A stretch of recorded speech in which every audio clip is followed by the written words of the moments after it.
Hello everyone, welcome back to my channel. तो यहाँ पे हम देखेंगे आज जुलाई 20 के द हिंदू के एनालिसिस में हमें क्या क्या पढ़ना है। तो यहाँ पे एक देखो, यहाँ है 15 electrocuted eight Namami Ganga site इन उत्तराखंड। तो मतलब यहाँ पे जैसे जो चीज़ें हुई हैं, इंजरी और ये सबसे रिलेटेड है। यहाँ से एक चीज़ हमें देखनी है, Rajasthan bring in bill promises minimum income. तो ये हो गया कि कौन से स्टेट ने प्रॉमिस किया है मिनिमम इनकम, तो उसमें ये जानना है राजस्थान ने। अभी इसमें क्या कहा जा रहा है कि कांग्रेस लेड अशोक गहलोत, तो आपको पता है कि कांग्रेस की गवर्नमेंट है वहाँ पे अशोक गहलोत की। ऑन ट्यूसडे इंट्रोड्यूस, उन्होंने क्या इंट्रोड्यूस किया है, the Rajasthan minimum guaranteed income bill. ये याद रखना है कि उसमें उन्होंने कहा क्या है, मतलब आपको ये बिल याद रखने की ज़रूरत नहीं है। आपको ये याद रखना है कि उन्होंने बोला है the bill provide legislative banking for urban employment guaranteed scheme and make pension a legal right. अब यहाँ से हमें जानना क्या है, यहाँ से हमें ये जानना है कि इन्होंने क्या किया है, पेंशन को, ठीक है, जो पेंशन है उसे लीगल राइट बोला है, लीगल राइट बोला है। बस ये लाइन याद रखनी है आपको। ओके, आगे आ जाएंगे, आगे देखेंगे और हमें कौन सा पढ़ना है।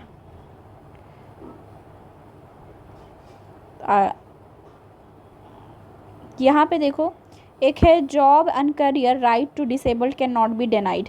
अब देखो, आपने वहाँ पे देखा होगा कि मैंने जैसे आज मैं आपको फंडामेंटल राइट्स के जो इम्पॉर्टेंट पॉइंट्स है वो बताने वाली हूँ। कौन से आर्टिकल फंडामेंटल राइट के लिए इम्पॉर्टेंट है वो बताने वाली हूँ, तो इसका वीडियो शाम तक मैं प्रोवाइड कर दूँगी।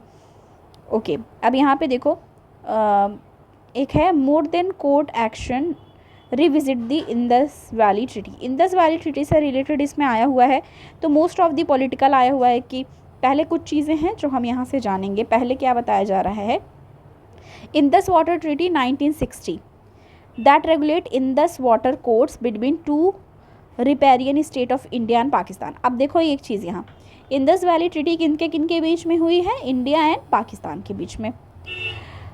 ओके, अब यहाँ बताया जा रहा है example of cooperation between two unfriendly neighbours for many reason, these include Indus valley treaty having survived several war and phase of bitter relationship. तो मतलब ये सारी चीज़ें पॉलिटिकल हमें इतनी नहीं जाननी, बस आपको ये जाननी है इंदस वैली ट्रीटी का भी 1960 किसके बीच में, इंडिया एंड पाकिस्तान के बीच में।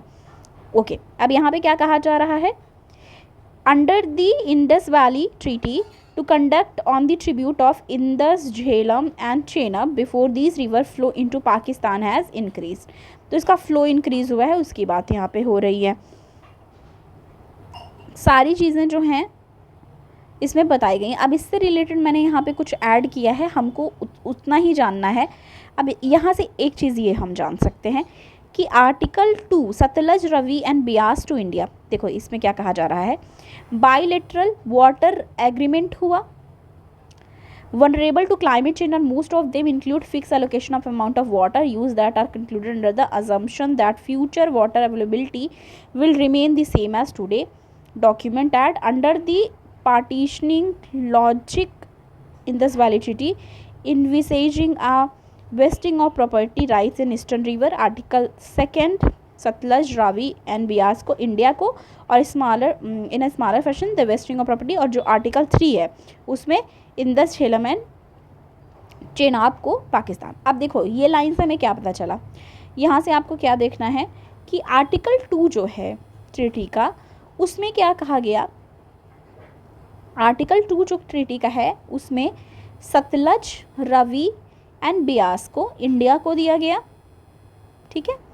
और जो आर्टिकल 3 है उसमें इंदस, झेलम एंड चेनाब को पाकिस्तान को दिया गया। ये लाइन याद रखनी है इस ट्रीटी में। Okay, Indus valley treaty require Pakistan that it's under obligation to let flow shall not permit. अब देखो इसमें ये न्यूज़ में इसलिए आया है, जब भी फ्लडिंग होती है तो बांध जो है वो कहा जाता है, अगर पाकिस्तान में होता है या फिर इंडिया में, तो ये कहा जाता है कि उन्होंने फ़्लो को बढ़ा दिया या ये सारी चीज़ें, ठीक है। तो इसके लिए ये मुद्दा बना हुआ है, पर हमें पॉलिटिकल वो नहीं जानना, हमें इंदस वाटर ट्रीटी के बारे में जानना। तो ये थोड़ा सा मैंने ऐड किया है यहाँ पे, इसके बारे में हम थोड़ा सा देखेंगे। अब देखो यहाँ क्या कहा जा रहा है, यहाँ पे यहाँ पे ये कहा जा रहा है कि इंडस वैली ट्रीटी जो है ये क्या है, डिस्ट्रीब्यूशन ऑफ वाटर, मतलब distribution of water Indus and tributaries between India and Pakistan governed bye Indus valley treaty. तो ये जो है इंडस वैली ट्रीटी के द्वारा गवर्न हो रही है। साइन इसे किया गया था सितंबर 1960 में। तो सितंबर 1960 में इसको साइन किया गया बिटवीन इंडिया पाकिस्तान के बीच में, ठीक है। रिप्रेजेंटेटिव कौन था, world bank, after 8 years of negotiation. तो यहाँ से चीज़ें आपको पता चल गई। पहली बात तो इंडिया पाकिस्तान के बीच में हुआ 19 सितंबर 1960 में हुआ। वर्ल्ड बैंक का इसमें रिप्रेजेंटेटिव वर्ल्ड बैंक था। Partition of India cut across the Indus basin which has the Indus river plus 5 of its main tributaries. मतलब इसमें इंडस रिवर और उसके साथ साथ उसके इंडस रिवर साथ साथ 5 और ट्रिब्यूटरीज थी, मतलब सहायक नदियाँ। अब ये मैप यहाँ पे आपको दिख रहा है, ठीक है, जिस पे इंडस यहाँ आप देख रहे हो, ओके, पूरा बताया गया है कि इसके किनारे किनारे क्या है। अब यहाँ पे देखो इंडस, झेलम, चेनाब, रवि, ब्यास, सतलज, ओके। अब देखो India right over these river limited can set up certain irrigation, runoff river, water plant, limited storage, domestic and non consumptive use, all subject to condition। ये है, ओके। ईस्टर्न रिवर जो है, eastern river में कौन सा है ये यहाँ से देखना है आपको। जैसे ईस्टर्न रिवर में सतलज, ब्यास और रावी जो है, सतलज, ब्यास और रवि जो है वो इंडिया की राइट है। India's right over these river, मतलब इंडिया की राइट्स किसके किस पे है, सतलज, ब्यास एंड रवि रिवर पे। All exclusive right lies with India, तो इस पे इंडिया की राइट्स है, ये याद रखनी है, इंपॉर्टेंट। अगर इंडस वैली ट्रीटी पे आए तो आपको ये चीज़ें वहाँ मेंशन करने की ज़रूरत है। वेस्टर्न है, ठीक है, eastern river, western river, Chenab, Jhelum and Indus. अब देखो यहाँ से जो मैंने यहाँ पे बताया आपको, ये लाइन यहाँ पे आपको याद होगी कि इंडिया की राइट्स किस पे है, सतलज, रावी, ब्यास पे, और पाकिस्तान की इंडस, झेलम एंड चेनाब पे, ठीक है। तो ये हो गया। अब जो ये रिवर हैं जैसे चेनाब, झेलम एंड इंडस जिस पे उनका है, उस पे लिमिटेड राइट है इंडिया का। क्या क्या लिमिटेड है, जैसे वो क्या कर सकती है, can set up certain irrigation, run of river, ये सारी चीज़ें कर सकती है। पर अब इसमें जो है ऑल एक्सक्लूसिव राइट है इंडिया के साथ, मतलब सतलज, ब्यास और रवि पे, SBR पे इंडिया का ऑल ओवर राइट है, मतलब ऑल एक्सक्लूसिव राइट्स है। पर इस पे क्या है, जो CJI है उस पे आपकी लिमिटेड राइट्स है। तो ये यहाँ से देखा गया। यहाँ पे डैम भी है, देखो आप। इंडस वाटर कमीशन है सक्सेस स्टोरी, मतलब क्या क्या हुआ, वंस एवरी 5 year कंडक्ट कराई जाती है, क्या क्या चीज़ें होती है ये भी बताया गया। तो मुझे बस एक मैप पे आपको ये दिखाना था कि जिसकी बात हो रही है, झेलम यहाँ पे है, इंडस यहाँ पे है, चेनाब यहाँ पे है, रावी यहाँ पे है, ब्यास यहाँ पे है, सतलज यहाँ पे है, जिसकी बात यहाँ पे की जा रही है। तो ये सारे रिवर यहाँ पे हैं, ओके, ठीक है। आगे बढ़ेंगे, हम आगे देखेंगे और कौन सा हमको पढ़ना है। अब टेस्ट एंड कॉन्टेस्ट पे हमेशा हमारा कुछ ना कुछ इम्पॉर्टेंट रहता है, तो इस पर हम देखेंगे क्या डिस्कस करना है थोड़ा बहुत। Why are tomato price still high. आप देख रहे हो कि आजकल टमाटर के प्राइसेस बहुत ज़्यादा बढ़ गए हैं, उसके लिए ये आया है इन्फ्लेशन, इस पर महंगाई बढ़ गई है। मतलब किस पे बढ़ी है, स्पेशली टोमेटो पे बढ़ी है, ठीक है। तो टोमेटो पे बढ़ी है जो, उसके लिए हम यहाँ पे देख रहे हैं। अब देखो यहाँ पे टोमेटो प्राइस हाइक हुई है, ठीक है, प्राइसेस इंक्रीज हुई हैं। तो tomato production in the country is concentrated regionally in the state of, कौन कौन से स्टेट में, आंध्र प्रदेश, मध्य प्रदेश, कर्नाटका, उड़ीसा, गुजरात, विच अकाउंट 50%। अब यहाँ से ये लाइन हमको याद रखनी है कि जो 50% प्रोडक्शन है वो कहाँ से आ रही है, आंध्र प्रदेश से, मध्य प्रदेश से, कर्नाटका से, उड़ीसा से एंड गुजरात से, ठीक है। कौन कौन सी हो गई, 1 2 3 4 5 ऐसे स्टेट है, ठीक है, not country, state, which account for close to 50%। The total production as per ministry of agriculture and farmer welfare figure. तो जो ये ministry of agriculture and farmer welfare है, उन्होंने ये चीज़ें बताई है। अब जैसे कई लोग होते हैं वो पूरा याद कर लेते हैं कि ministry of agriculture and farmer welfare figure ने ये चीज़ें हमें बताई हैं। जिनको नहीं याद होता वो अपने हिसाब से बस ये याद रखेंगे कि टोमेटो प्राइसेस हाइक हुई हैं, जिसमें से आप एक दो नाम लिख देना और ये लिख देना कि इनमें से ये स्टेट है। Centre has called this sudden and sharp price rise. Centre ने इसे सडन और शार्प प्राइस राइज कहा है टोमेटो के लिए, seasonal and temporary issue. However, policy experts over the year have expressed certain very high seasonal volatility of tomato and impact of the overall consumer price index CPI। देखो तो इसमें बताया जा रहा है, देखो टमाटो प्राइसेस देखा जाए तो 100 से 200 तक की गई हैं, ठीक है। Various part of the country, the RBI's latest monthly bulletin has highlighted that volatility of tomato price has historically contributed to overall inflation level in the country। तो आप देख रहे हो कि कैसे सारी चीज़ें दिखाई जा रही हैं यहाँ पे। तो 50% यहाँ पे आप देख लो कहाँ से आता है और किस तरीके से इसको बोला जा रहा है कंट्रोल किया जाएगा, ठीक है। What is the fuelling the price rise, ये सब की भी बात यहाँ पे किया गया है, 6 to 11 पर kg। ओके, अब यहाँ नेक्स्ट है what are the takeaways from NATO summit. जो नेटो समिट है उसमें क्या टेक अवेज रहे इसके बारे में थोड़ा सा देखेंगे और वो समरी ही देखेंगे हम। इसमें कहा जा रहा था stand out of the Vilnius summit. कौन सी समिट हुई है ये याद रखना है, ठीक है, ये समिट के बारे में याद रखना है। Okay, important. Was attendance of Ukrainian president, वहाँ पे यूक्रेन के जो प्रेसिडेंट है वोल्दीमायर जेनेस्की, ठीक है, Volodymyr Zelensky and the anticipation around the possibility of extending NATO membership to Ukraine. तो मतलब वो क्या करना चाहते हैं, जैसे देखो पूरी वॉर ही जो हुई है, जो रशिया का इन्वेज़न था यूक्रेन पे, वो ऑल अबाउट ये था कि नेटो जो है उसकी मेंबरशिप यूक्रेन लेने जा रहा था। तो उसकी ही बात यहाँ पे की जा रही है। टर्की के जो प्रेसिडेंट हैं Tayyip Erdogan, facilitation of Sweden membership prompt a desire to mend relationship with US। The Vilnius summit means no word on the challenging and threat emerging from China and state ambition of the coercive policy। तो यहाँ से हमें क्या चीज़ याद रखनी है, ये वाली कि ये समिट के बारे में बात हुई थी। और ये समिट जो हमें याद रखनी है, यहाँ आपको ये याद रखना है कि किससे रिलेटेड बात हुई है। तो ये समिट नेटो मेंबरशिप को लेके यूक्रेन से रिलेटेड बात हुई है इसमें। अब इसके बारे में थोड़ा चीज़ें हम देखेंगे।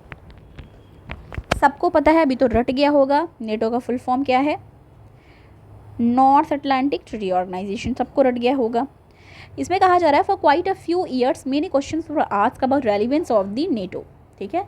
तो यहाँ बता रहे कि रेलिवेंस की बात की गई है नेटो की। However the war in eastern Europe has upended these narrative and provided a renewed reason not just for strengthening the alliance but its expansion as well। Latest NATO summit कहाँ हुआ है, Vilnius.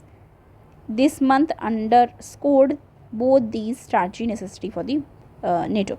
How was this summit different? कैसे ये summit different है इसके बारे में देखेंगे।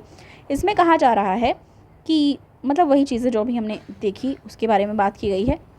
कुछ चीज़ें हम यहाँ पे देखेंगे। What is the significance? Significance क्या है, entry of new member, inclusion of Finland का inclusion और approval of Sweden as NATO member। ये लाइन यहाँ से याद रखनी है। अभी ये क्वेश्चन पूछ लेगा कि कौन इंक्लूड हुआ है, अभी लेटेस्ट एंट्री किसकी हुई है, न्यू मेंबर कौन है। तो आपको याद रखना चाहिए फिनलैंड, और अप्रूव किया गया है स्वीडन को एज अ मेंबर। ये indicate things first it signals the alliance continue to practise article 10। इसमें बताया जा रहा है कि इससे पता चल रहा है कि जो आर्टिकल 10 है अलायंस का, उसमें क्या है, of the Washington treaty signed in April 1949 which state that member countries can invite other European country to become member of NATO। इसमें देखो आर्टिकल 10 में ये कहा गया है 1949 में कि जो मेंबर स्टेट होंगे वो इनवाइट करेंगे अदर यूरोपियन कंट्रीज़ को कि वो मेंबर बने। It rest Ukraine potential membership on fertile grounds and conceptually deter Russia's from taking step against member of the NATO. Second क्या है, टर्की है, ठीक है, scaling back to long standing opposition of Sweden's inclusion to NATO, significant shift. उसके बाद क्या जा रहा है, वाइल द फाइनल जो अप्रूवल है remain contingent to Turkey parliament. अब दो चीज़ें यहाँ से याद रखनी है हमें कि आर्टिकल 10 के बारे में बात किया गया, पहली चीज़। दूसरी चीज़ हम याद रखेंगे कि उसमें आर्टिकल 10 है जो 1949 में साइन की गई है, उसमें क्या बात की गई है, यूरोपियन कंट्री को भी इनवाइट किया जाए, और Turkey scaling back to non standing position of Sweden, NATO is significant, ये भी याद रखना है। What was US stand, US का स्टैंड क्या है। US president Joe Biden speech at the summit, जो वहाँ के प्रेसिडेंट हैं उनकी समिट जो हुई, जो उन्होंने समिट थी जो उसमें स्पीच दिया, extended unwavering support to alliance as well as Ukraine. तो ये चीज़ें हैं। ओके, अब नेक्स्ट देखेंगे who are other threat across NATO. Other threat क्या है, NATO faces threat from China, malicious, hybrid cyber operation. ठीक है, ये लाइन याद रखनी है, अगर हमें आ गया तो हम यहाँ पे लिख सकते हैं कि एक जो थ्रेट है वो क्या है, नेटो को फेसेस करने पड़ रहे हैं थ्रेट चाइना के मिलिशियस हाइब्रिड सॉफ्टवेयर ऑपरेशन से, as well as confrontational rhetoric and disinformation which specially aim at NATO allies poses a threat to security alliance. ये है यूरो अटलांटिक सिक्योरिटी है। But even as summit was on Russia launch a drone attack on Kyiv depicted an okay, ये देखो, ये पहले ये वाला line हम भूल गए, उसको ध्यान से देखना है। यहाँ देखो, Eurocentric security with expanding quad countries. अब क्वाड कंट्रीज़ के बारे में हमने रिसेंट क्या देखा था कि कौन कौन सी कंट्रीज़ हैं, कौन कौन से मेंबर हैं क्वाड मेंबर, ये आपको कमेंट करके बताना है। ठीक है, क्योंकि कल वाले में ही मैंने आपको बताया था कि क्वाड में कौन कौन से मेंबर हैं, और I2U2 का मैंने बताया था कौन कौन से मेंबर हैं, और किसका बताया था, और एक था P5 कंट्रीज़ का बताया था। तो उसकी बात भी यहाँ पे की जा रही है। अब इसके बाद क्या कहा जा रहा है, but even as the summit was on Russia's launch drone attack on Kyiv depicting an undeterred approach to NATO potential expansion. तो ये सारी चीज़ें यहाँ पे हमें नेटो से रिलेटेड जानी थी, जो जो चीज़ें जानी थी वहाँ मैंने स्टार लगाया हुआ है। पहला यहाँ पे कि समिट कहाँ पे हुई है, दूसरा यहाँ पे कि उनको थ्रेट है चाइना के जो चाइना का मलेशियस हाइब्रिड साइबर ऑपरेशन है उससे, और दो जो न्यू एंट्रीज़ हुई हैं उसके बारे में यहाँ से हमने देखा। ठीक है, तो आर्टिकल 10 के बारे में जानना है, अप्रैल 1949। तो ये सारी चीज़ें हमें यहाँ से देखनी थी। अब नेक्स्ट आ जाएंगे, नेक्स्ट देखेंगे कि और कौन सा हमें थोड़ा सा यहाँ पे ध्यान देने की ज़रूरत है। नेक्स्ट आ जाएंगे स्पोर्ट्स वाला है ये। इसके बाद हमारा साइंस का एक पेज आता है, उस पर भी हमको डिस्कस करना है। ये देखो यहाँ पे, human male reproduction more egalitarians by mammal standard. तो इसमें क्या चीज़ें कही जा रही हैं, we have two contradictory expectation about human biology and behaviour. तो ये सारी चीज़ें हैं, पर इसमें बात क्या की जाए, पर्टिकुलरली डिटेल्ड स्टडी। इसमें बताया जा रहा है task is mind block link complex given the striking variation among 500 primates and 6500 mammals species and equally daunting variable among the thousands of human tribes. To make any headway we must pick on, मतलब इन्होंने study किया है, उस study में इन्होंने क्या की पाया है, व्हाट इज सेक्सुअल सिलेक्शन। तो मतलब एक तरीके से how inequality measure, what does study mean. इसमें बताया जा रहा है the remarkable aspect of effort of doctor Ross and colleagues, it is the use of sophisticated mathematical modeling ground in the sound evolution theory to convert many variable verbal and equality prediction into 14 more rigorous quantitative predictions and put them to the test. The existence of male reproductive skew and male female differences explained by theory of sexual selection described above. यहाँ से बस ये पूरे article से सिर्फ इतना ध्यान देना है कि इसमें क्या बात की गई है। इसमें बताया जा रहा है male reproduction skew and male female differences is explained by theory of sexual selection described above. This is the lower value of both in human that need special explanation. The most important explanation of course its more frequent occurrence of monogamy in the humans, which reduce opportunity for some male to have disproportionately large number of the offspring.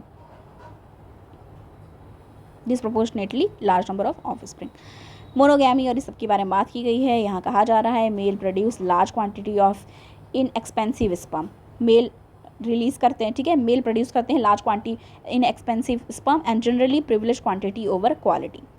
तो बता रहे हैं कि privilege quantity over quality, while female produce small number of expensive egg and generally privilege quality over quantity. देखो इस line से ये कहना चाह रहे हैं कि मेल हैं वो प्रोड्यूस करते हैं स्पर्म, पर उनमें क्या होता है जनरली क्वांटिटी ज़्यादा होती है ओवर क्वालिटी, मतलब क्वांटिटी तो ज़्यादा है पर क्वालिटी जो है वो कम होती है।